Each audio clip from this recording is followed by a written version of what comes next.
wagga erga TikTok dhufte waggaa torba mosaddee waggaa torba keessatti geemii isin takittiin qabatte maantu ummata guba hoo maaf isin guba ka barbaade haa kennuu fi ka barbaade haa dhiisu namni Ameerikaa taa'ee geemii taphataan jiru Ameerikaa taa'ee geemii qabatee taphataan jiru gugurdaa mee feemasoota warroota gugurdaa leevili 40-50 qaban guyyaa irraa leenca 30 kennaa oolan geemii taphatanii bar ka Oromoodhaa garuu sadaqaa haa caalu jennaan haa abaasu ammoo ka isii keessaan adda jechuudha ka isii keessaan adda isin biratti jechi takkittiin isin jette akkana gootanii torbee tokko qabattanii fuutanii sagalee hin taane irratti hiitan suuraa isii ka isiin kaleessa jetteef ka isiin hadha jette walirra hiitan ka isiin sagalee asiin dura manaanan baasu maal nan godhu isiin isiin isaaf jettee wayii fuutanii gubbatti hiitan amiin jettee isin irraa fudhatte gadi baatee deebii isin hin deebifne isin jalan dubban amiin baganaan jedhan jettee isin jedhifte intaloon beeruuti takka ammoo maal irraa rakkatte hoo wanni isin irraa rakkatte maal inni wannummaa isin sa'a 24 makii bishaan isin nyaattu makii midhaan isin nyaattu makii intaloo beerii jedhan takka jechuudha midhaan isin nyaattu makii bishaan isin gara gadhuddu makii shinti beetiin isin irra teettu makii algaan isin irra ciiftu makii sa'a 24 suurama makii ta Facebook irra dhuubaa oolti makii maali hoo makiin indee hukkubii wayii wali galtanii tasirraa nyaatte qabdi gadi nuu baasii ka maal godhuu gubatta maal godhuu sa'a 24 canna qabda mallaqa wayii ka wali guurtanii makii nyaatte qabdi indee gadi baasii ka maal godhuuf canna qabda maal godhuuf dhibamtan indee bar rakkannee bar dhibamnee bar haa jiraattu ilmoo gandaa dhiisaa akkaawunti osoo maal gubaa ooltanii 88 illee gubdani mucayyoo sagalee isiitiif feemasa footoo suuraa isiitiif feemasa hadha suuraa makii yoo maxxansite laayikii 6,000 ol argatta sagalee isiitiif feemasa fuula isiititu feemasa jechuudha nama rabbiin kaleessa fuudhee ol xallasee tamma isin tuffattan tan gabaabdu jettanii isin tuffatan tan rabbiin si'ii dheeraa kan argite si'ii dheeraa si'ii foon kiiloo 50 ol baadhatee deemu si'ii lafee kibdatiin isii kiiloo 100 ol baadhatee deemuu fi si'ii ammoo qadhaa dheeraa kana rabbiin fuudhee irra ol dabarsee jechuudha isii ati tuffattu tana waan akka gumaa xeefii tan xeefiin illee bar waan xiqqootu iyyuu jechuudha argitanii gumaa xeefiin garuu waan xiqqoodha xirati isiitiif faayidaa isii ni beektanii jechuudha isin galee xirati isiitiif faayidaa isii ni beektanii bar namni foon qabaateefii miti bar dheerateefii miti bar furdataniif nama qurxatan qaxxataniif nama hanqatan jetti Oromoo waan xiqqoo gumaa akka ta'eefii santuyyuu sammuu sii ol qabaa jechuudha gabbaatee isin hin arrabsitu isin jalan dubbattu waa isin hin jettu ka hiikerraa hin haasoftu ka hiikkaterraa hin haasoftu yoo isin waliin kolfita yoo isin waliin taphatte malee lees jireenya namaa qosoqqostan lees jireenya namaa goroggortan miskiinni gandaa haa jiraattu dhiisaa yaa akii irraa dhaabadhaa kalas gaafa isin rakkattee ilma ofiitii waliin asirra dhufte waa takka ittiin kenninaa biloo godhaa jalaa baafadhaa gaafa rakkanne ilmoo guddifachuu dadhabne jedhan osoo isin kaayiroo keessa jirtu yoo dhalte anuun guddisa ilmoo osoo isin an kaayiroo keessa jiru yoo isin ilmoo dhalte anuun guddisa ilmoo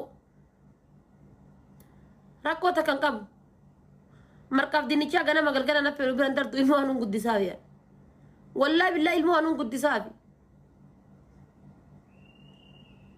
itin rakkatin ati habiibtitii geemin isin taphatteetiin ilmoodhaan dhaltee guddiftu tokko illee hin jiru geemin isin taphattee ilmoodhaan dhaltee guddiftu tokko illee hin jiru kanaafuu yoo ati rakkatin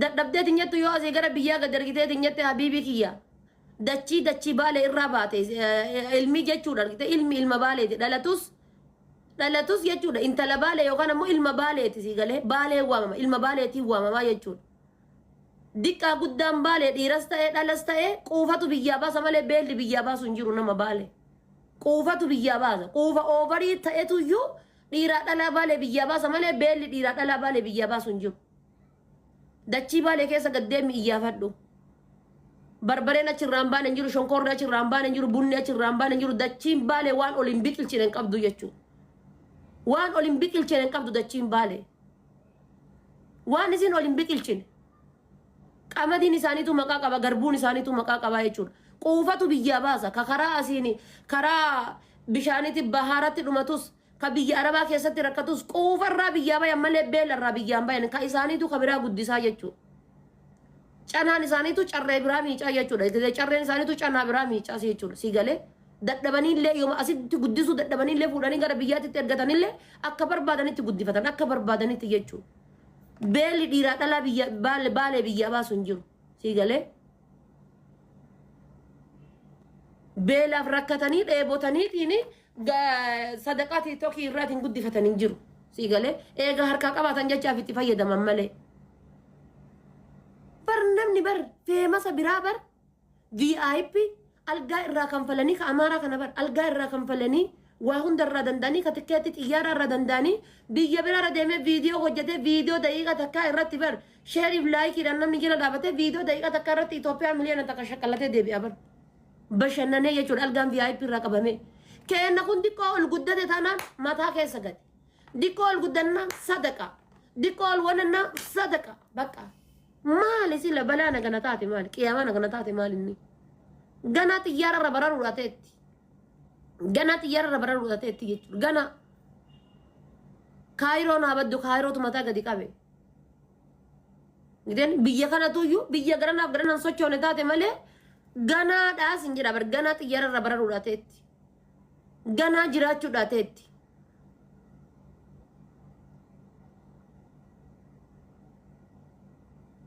jaarsa moo jaarsa dayyuusa tinee rumne jechuudha. Jaarsa dayyuusa jaartuu fi xiqqaanfatu tinee rumne. Duba dhiirri si koomandoo ammoo jechuudha.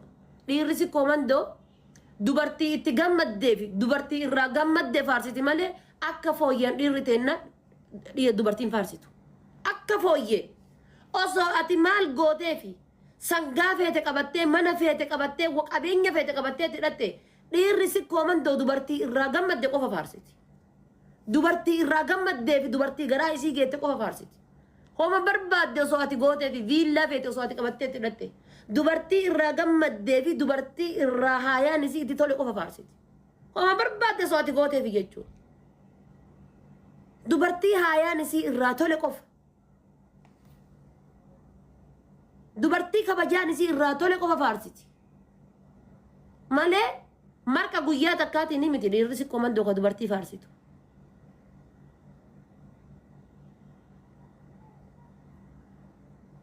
Irraa dhabadha jireenyuma ofii haa jiraattu bakka. Feetan fooloollee hin godhinaa. Feetan jireenya isiillee jalan deemna jireenyuma ofii haa jiraattu dhiisaa bakka.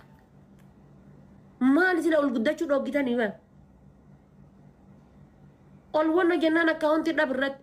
Amma yaa Allah yaa Kariim jettee hiixattee muyyattiin tuni gaddi tana miliyoona seente. Miliyoona seente san kabajattee hin kabajanne bara. Namni 100 kabajata. Namni 500 kabajata. Muyyattiin sun gammachuma ofiitiin attaantamii kun onlaayinii irraa buuftan. Ji'a 3 dura irra gubate. Ji'a 3 dura irra gubate akkaawuntiin 700 wayii.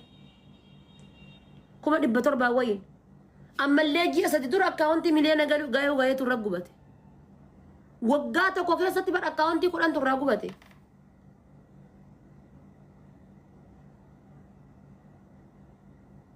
Waggaa tokko keessatti akkaawuntii 10,000. Baga jedha kottu bayi. Kophee kottu dhalcha harreedha kottu bayi diqaala. Baga jedha konkaan. Anni dhiirri tokko jechuudha rabbii yaa kadhe ka gizee akkana ollaalan jechuudha. Dhadhaan kanniin keessa gadi yaa'u akka beeraa jechuudha. Baga jedha jala kana taa'e. Lobo caamiin kun. Gizee akkana silaalan dhiira jechuudha rarraafattee ofirraa qabda galata rabbii. Tubboo san baadhatanii deemuun bar dhiira naman fakkeessitu bar dhiira jechuun dhiira hujii fi dhiira tagbaariiti malee. Baga jedha jala kana taa'e. Mee si nama ollaanii kanarraa haa baddu ka. Mee nama sii daawwatu haa dhabdu ka. Guyyama lamaan kaleessumaa fadha ollaanii irraa bu'uu isii tuttuyyuu annaa jaba. Isin maanumaa buute ollaanii gubbaa. Isin rakkadhaa. Warri akkaawuntii fooloo kuma takka qabatanii waggaa tokko zoortan rakkadhaa. Warri akkaawuntii fooloo kuma takka qabatanii waggaa takka zoortan rakkadhaa. Warri gizee laayivii seentan ofii bichaa of daawwattanii baatan rakkadhaa. Warra sun rakkadhaa. Gizee laayivii seentan ofumaa bichaa akka nama of argaa keessa uf laaleetiin baheetitti baatu rakkadhu. warri gizee ati dubbatte sagaleen tante nama lama bira achi hin tarre rakkadhu nama dhibba takka bira achi hin tarre rakkadhu malee isii maaltu sii rakkisa wanni sii rakkisu maal inni maaltu sii rakkisa jaarsi miliyoona tokko tuqaa meeqa qaba akkaawuntii biraa kafee fooloo 400 qabdi akkaawuntii ka biraa ka fooloo 100 qabdi inni ka 100 wayii qaba 200 qaba akkaawuntiin 55 bar garuu gochoota isin gootantu nama dabbara malee wantoota isin daladdantu nama dabbara malee maqaa oromoo dhayattaniiti maqaa oromootiin shakkalataa maqaa oromootiin gurgurataa maqaa oromootiin bitataatiin waan isin daladdantu iyyuu nama ajaa'iba malee jechuudha bara akkaawuntiidhaa miti bar akkaawuntii 8 qabdi isin mataa isiitti ka 300 ka 400 wayii qabdi ka 200 wayii qabdi jechuudha jaarsi ka miliyoona takkaa qaba ka 100 jira ka 250 akkamitti jira jechuudha ni beektan isin maqaa isaatiin banattanii ka fooloo 100 meeqa qabdantu jira sigalee gatii kana ta'eefi isin rakkadhaa malee isin hin rakkattu akkaawuntii dhaamiti ka nama rakkisu bar gocha nama deddeebuutu nama rakkisa anama waan kana baruun barbaada akka nama takkaatitti akka ciccittuu miidiyaa takkaatitti jechuudha sinigalee baruun barbaada maaltu jira maal inni wanni mucayyoon tun gooteetiin agana hunda oromoon tukuratii irra keette maaltu jira namni tukuratii irra kaayi maaltu jira mallaqa wayii ka karaa waraana adda bilisummaa oromootiin guurame nyaatte mallaqa wayii ka karaa waraana mootummaatiin guurame nyaatte birrii nama dhuunfaa wayii nyaatte waraana mootummaa keessaa baate moo waraana adda bilisummaa oromoo keessa turte achi keessaa baate hicciitii waan kanaa baruu barbaada baran akka nama takkaatitti hicciitima waan kanaa bichaa baruun barbaada walla sammanna dhiphisu jiraan maaltu jira isin geemii qabannaan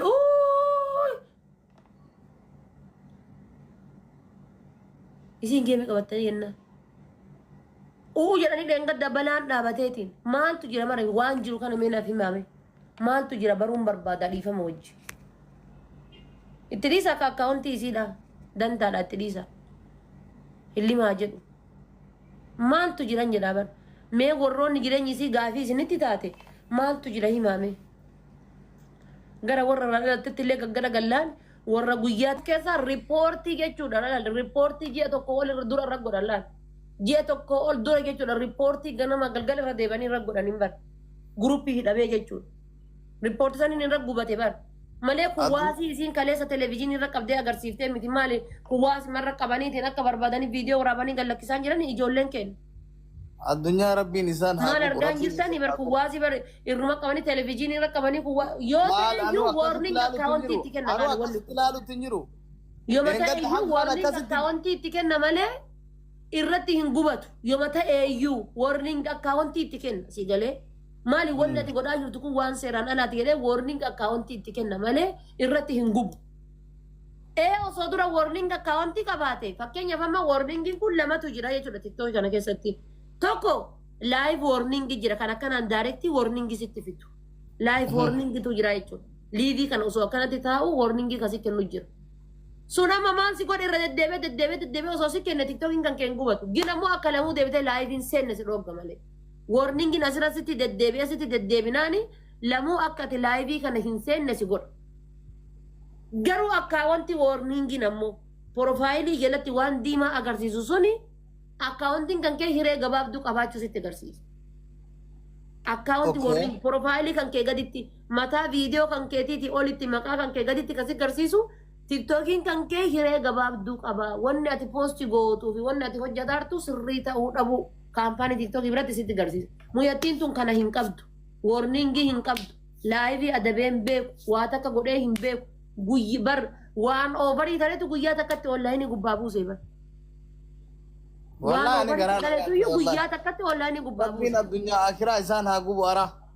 Warroota hinaaftota isaantu kennaafi yoo geema taphatte isaantu kennaafi. Maaliif jalaa guban? Wallahi dayyuusota wallahi inshallah ka micayyoon TikTok hedduu qabdeerane akka atuu baante wanni kun isiin daangessu mucaan isiillee mucaa ariifa mucaa galee fi rabbi TikTok warra ini isin jangan fubar Abba Abdallah bar TikTok ya mayo dikate kakuma dibba sadii qabdi kakuma dibba lama qabdi kakuma dibba afurii wayii qabdi jaarsi akkas qaba ka TikTok iti miti bar gim maal inni rizini waan kana maal inni bar gaafii nati ta'a bar wanni isinii waliin beeku osoo jiraateeti anis afaan ittiin dubbadhu qabu maaltu jira bakka waan kana maaltu jira wanni isin oromoodhaa fixachuu qabdu alalaan wanni yeroo isin kajedhu isinii kaltee isinii fixachuu